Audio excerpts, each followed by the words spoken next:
Back to ജിമോൾസ് world. ഇന്ന് നമുക്ക് ഒരു DIY പ്രൊജക്റ്റ് ചെയ്യാം. ഇന്ന് നമ്മൾ ചെയ്യുന്നത് എങ്ങനെ ഒരു ഫിറ്റോണിയ പ്ലാന്റിനെ ഒരു ജാറിലേക്ക് അല്ലെങ്കിൽ ഒരു ടെറാറിയം പോലെയുള്ള ഒരു അറ്റ്മോസ്ഫിയറിലേക്ക് ആക്കാമെന്നാണ്. അതിനായിട്ട് ഞാൻ കുറേ ഫിറ്റോണിയ പ്ലാന്റ്സ് റെഡിയാക്കി വെച്ചിട്ടുണ്ട്. ഈ ഫിറ്റോണിയ പ്ലാന്റ്സിനെ വെറുതെ മണ്ണിൽ നട്ടാൽ വളർത്തിയെടുക്കാൻ ഭയങ്കര പാടാണ്. ഭയങ്കര സെൻസിറ്റീവ് ആയിട്ടുള്ള ഒരു പ്ലാന്റാണിത്. ഇത് ഒത്തിരിയേറെ ഹ്യൂമിഡിറ്റി ഇഷ്ടപ്പെടുന്ന ഒരു ചെടിയാണ്. ഇതിൻ്റെ കെയറിനെ കുറിച്ച് ഞാൻ പിന്നീട് ഒരു വീഡിയോ ചെയ്യാം. ഇപ്പോൾ ഞാൻ ചെയ്യുന്നത് ഇതിനെ എങ്ങനെ ഒരു ടെറാറിയത്തിലേക്ക് മാറ്റാമെന്നുള്ളതാണ്. ഞാൻ എങ്ങനെ വളർത്തിയിട്ടും എൻ്റെ ഫിറ്റോണിയ പ്ലാന്റ്സ് എല്ലാം ഉണങ്ങിപ്പോവുകയായിരുന്നു. അതുകൊണ്ട് അവസാനം ഞാൻ ചെയ്ത ഒരു വഴിയാണ് ഇതിനെ ഒരു ജാറിലേക്ക് ആക്കുക എന്നുള്ളത്. അധികം വെള്ളം പോലും ഇതിനകത്ത് അങ്ങനെ ചെയ്തു കഴിഞ്ഞാൽ ഒഴിക്കേണ്ട. കാരണം ഇതിൽ നിന്നുള്ള വേപ്പർ, ഇതിൽ നിന്ന് നീരാവി തന്നെ ഇതിനെ തണുപ്പിച്ചുകൊണ്ടേയിരിക്കും. ഈ കുപ്പിയുടെ സൈഡിലൂടെയൊക്കെ വെള്ളത്തുള്ളികൾ കാണാം. ഇത് ഞാൻ ആഴ്ചയിലൊന്ന് ചെറുതായിട്ട് സ്പ്രേ ചെയ്ത് കൊടുക്കാറേ ഉള്ളൂ. ഇത് ഒരു 2 മാസം മുമ്പ് ഞാൻ ചെയ്ത ഒരു ഫിറ്റോണിയ പ്ലാന്റ് ആണ്. ഇത് നല്ല ഹെൽത്തി ആയിട്ട് ഇപ്പോഴും നിൽക്കുന്നുണ്ട്. ഈ ചെടിയുടെ ഭംഗി എന്ന് പറയുന്നത് ഇതിൻ്റെ ഇലകളിലെ നേർവ് പോലെയുള്ള ലൈൻസ് ആണ്. ഇത് ലൈറ്റ് പിങ്കിൽ ലൈറ്റ് ഗ്രീൻ കളറുള്ള ഇലകളാണ് ഇവയ്ക്ക്. ഇതിന് ഒരല്പം വ്യത്യാസമുണ്ട്, അല്പം കൂടെ ലൈൻസ് കൂടുതലുണ്ട് ഇവയ്ക്ക്. പിന്നെ ഇതിൻ്റെ സൺലൈറ്റിൻ്റെ അവൈലബിലിറ്റിക്ക് അനുസരിച്ച് ഇതിന് കളറിൽ വ്യത്യാസം വരാവുന്നതാണ്. നമുക്ക് എങ്ങനെ ഈ ഫിറ്റോണിയ കൊണ്ട് ഒരു ടെറേറിയം ഉണ്ടാക്കാമെന്ന് നോക്കാം. ടെറേറിയം ചെയ്യുന്നതിനായി ഞാൻ എടുത്തു വെച്ചിരിക്കുന്ന സാധനങ്ങൾ അല്പം വെർമിക്കുലൈറ്റ്, സ്പെഗ്നം മോസ്, പിന്നെ ഒരു ഇൻഡോർ പ്ലാന്റിൻ്റെ കമ്പോസ്റ്റ്, പിന്നെ കുറച്ച് പെബിൾസ്. അത് ഏറ്റവും താഴെയും ഏറ്റവും മുകളിലും ഡെക്കറേറ്റ് ചെയ്യാനായിട്ടാണ് ഞാൻ ഈ വൈറ്റ് പെബിൾസ് ഉപയോഗിക്കുന്നത് അല്ലെങ്കിൽ സ്റ്റോൺസ് ഉപയോഗിക്കുന്നത്. ഇത് ഡെക്കറേറ്റീവ് സ്റ്റോൺസ് ആണ്. പിന്നെ നമുക്ക് വേണ്ടത് നമ്മുടെ ഫിറ്റോണിയ പ്ലാന്റ്സ് 2-3 കളറിലുള്ളവയാണുള്ളത്. ഇതിൽ നമുക്ക് എത്ര വേണമെന്ന് അറിയില്ല, എങ്കിലും നമുക്ക് ആവശ്യമുള്ളത് മാത്രം ഇതിൽ നിന്ന് എടുക്കാം.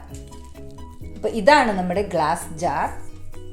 ഇതിന് ഒരു ചെറിയ ഹോൾ ഇവിടെയുണ്ട് ഇരുവശത്തുമായിട്ട്. അപ്പം നമുക്ക് ഇതിലേക്ക് നമ്മുടെ ടെറേറിയം സെറ്റ് ചെയ്യാം. ആദ്യം തന്നെ നമ്മുടെ ഗ്ലാസ് ജാർ റെഡിയാണ്. പിന്നെ അതിലേക്ക് നമുക്ക് കുറച്ച് ഡെക്കറേറ്റീവ് വൈറ്റ് സ്റ്റോൺസ് ഇടാം.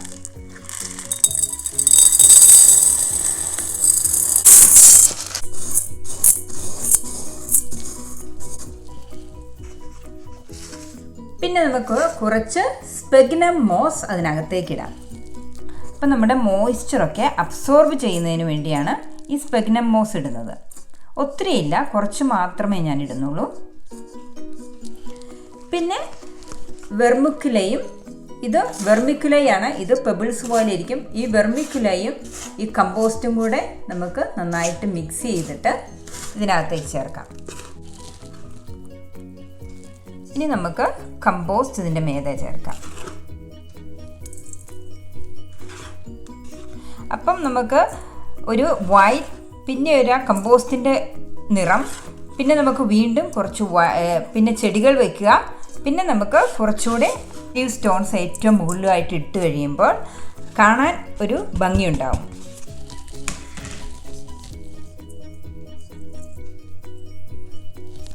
ഇനി നമുക്ക് ഓരോ ചെടിയായിട്ട് ഇതിനകത്തേക്ക് നടാം.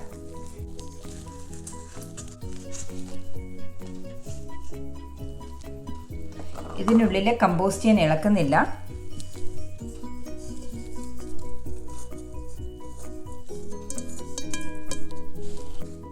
നമുക്കൊരു ഗ്രീൻ വൺ നടാം.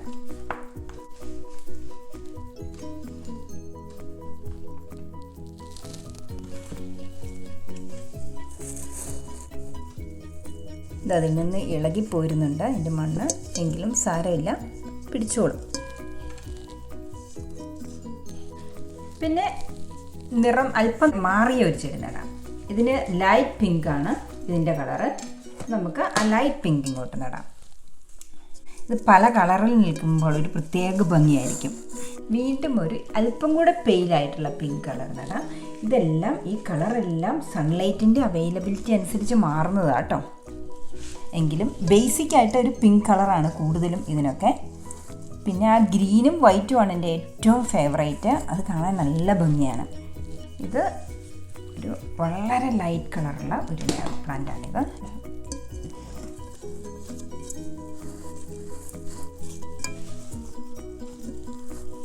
ലാസ്റ്റ് വൺ ഇതും കൂടെ ഞാൻ ഇതിനകത്ത് നടാൻ പോവുകയാണ്. ഇതിനകത്ത് നട്ട് കഴിഞ്ഞാൽ പിന്നെ നമ്മൾ അധികം കെയർ കൊടുക്കണ്ട. ഇതിനകത്ത് വളരാൻ വളരെ ഈസിയാണ്. കാരണം പുറത്തായിരിക്കുമ്പോൾ നമുക്ക് എപ്പോഴും വെള്ളം ഒഴിച്ചു കൊടുക്കണം. വളരെ കെയർഫുള്ളായിട്ട് ഈ ചെടിയെ നോക്കേണ്ടി വരും. ഞാൻ എല്ലാ ദിവസവും ശ്രദ്ധിച്ച് നോക്കി വളർത്തുന്ന ഒരു ചെടിയാണ് ഈ ഫിറ്റോണിയ പ്ലാന്റ്സ് ഒക്കെ. പക്ഷേ ഇതിനകത്ത് നട്ട് കഴിഞ്ഞാൽ വലിയ കാര്യമായിട്ട് ശ്രദ്ധിക്കുകയൊന്നും വേണ്ട, ഇതങ്ങ് വളർന്നോളും ഇതിനകത്ത്. കാരണം ഇതിനകത്ത് നല്ല ഹ്യൂമിഡിറ്റി ഉണ്ട്. അല്ലെങ്കിൽ നമ്മൾ എന്തുകൊണ്ടാണ് ഇത് ശ്രദ്ധിക്കേണ്ടതെന്ന് ചോദിച്ചാൽ ഇതിൻ്റെ ഹ്യൂമിഡിറ്റിയുടെ പ്രശ്നമാണ്. കാരണം ഇത് പുറത്ത് നട്ട് കഴിയുമ്പോൾ ഇതിന് അധികം ഹ്യൂമിഡിറ്റി ഇല്ല. നമ്മൾ സ്പ്രേ ചെയ്ത് കൊടുത്താൽ മാത്രമേ ഉള്ളൂ. പ്രത്യേകിച്ച് ഇവിടെ UK ഇപ്പോൾ വിൻ്റർ തുടങ്ങി. അപ്പോൾ ഭയങ്കര ചൂടാണ്. വീടിനകത്തൊക്കെ നമ്മൾ സെൻട്രൽ ഹീറ്റിംഗ് അല്ലേ, അപ്പം നമ്മുടെ ചെടികൾക്കൊക്കെ ഭയങ്കര ചൂടാണ്. ഇലകളൊക്കെ ഭയങ്കര ഉണങ്ങി നിൽക്കുന്ന പോലെ വരും ശ്രദ്ധിച്ചില്ലെങ്കിൽ. അതുകൊണ്ട് നമ്മൾ നന്നായിട്ട് എല്ലാ ദിവസവും വെള്ളം സ്പ്രേ ചെയ്ത് കൊടുക്കണം. പറ്റുമെങ്കിൽ ഇതെന്തെങ്കിലും ഒരു പെബിൾ ട്രേയിലോ അല്ലെങ്കിൽ നമ്മൾ അടച്ചു വെക്കണം. അടച്ചു വെച്ച് വളർത്തിയാലേ അല്ലെങ്കിൽ പിന്നെ ഇത് വളരുകയുള്ളൂ. ഇങ്ങനെ വെക്കുകയാണെങ്കിൽ പിന്നെ നമ്മൾ ശ്രദ്ധിക്കേണ്ട, വല്ലപ്പോഴും അല്പം വെള്ളം സ്പ്രേ ചെയ്ത് കൊടുത്താൽ മതി. നടുമ്പോൾ ഒരുവിധം നല്ലപോലെ വെള്ളം ഒഴിച്ചങ്ങ് നട്ടിട്ട് പിന്നെ വെള്ളം സ്പ്രേ ചെയ്ത് കൊടുത്താൽ മതി. ഇനി നമുക്ക് അതിനകത്തേക്ക് ഡെക്കറേറ്റീവ് സ്റ്റോൺസ് ഇടാം.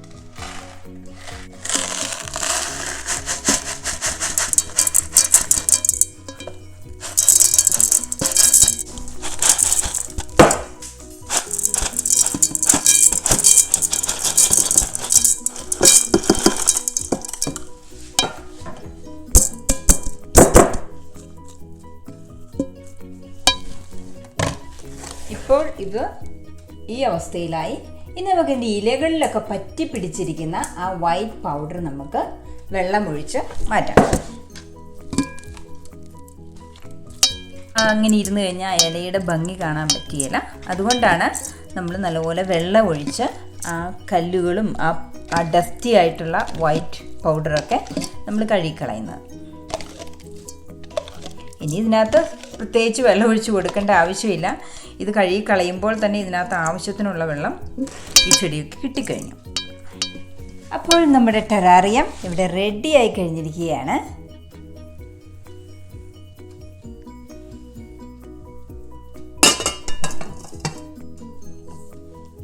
ഇതാണ് നമ്മുടെ ടെറാറിയം.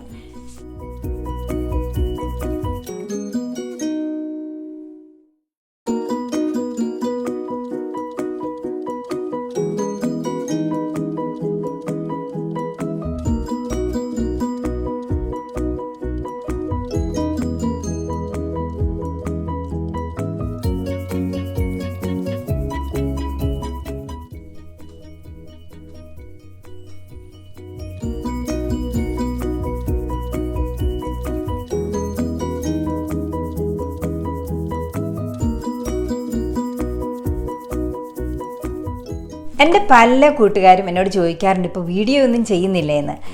അത് വീഡിയോ ചെയ്യാഞ്ഞിട്ടല്ല, ഞാൻ എല്ലാ ആഴ്ചയിലും ഓരോ വീഡിയോ ചെയ്യുന്നുണ്ട്. നിങ്ങൾക്ക് വീഡിയോ കിട്ടാത്തത് നിങ്ങൾ എൻ്റെ ചാനൽ സബ്സ്ക്രൈബ് ചെയ്തപ്പോൾ അതിനകത്ത് ബെല്ലൈക്കണിലെ ഓൾ എന്ന ഓപ്ഷൻ എനേബിൾ ചെയ്യാത്തതുകൊണ്ടാണ്. അപ്പോൾ നിങ്ങൾക്ക് ഈ ടെറേറിയത്തിൻ്റെ വീഡിയോ ഇഷ്ടപ്പെട്ടുവെങ്കിൽ നിങ്ങളെന്നാ ബെല്ലൈക്കണിലെ ഓൾ എന്ന ആ ഓപ്ഷൻ അങ്ങ് ഞെക്കി പൊട്ടിച്ചേരെ. അപ്പോൾ നിങ്ങൾക്ക് എൻ്റെ വീഡിയോ എല്ലാ ആഴ്ചയിലും നിങ്ങൾക്ക് ലഭിക്കുന്നതായിരിക്കും. അപ്പോൾ thank you for watching. By.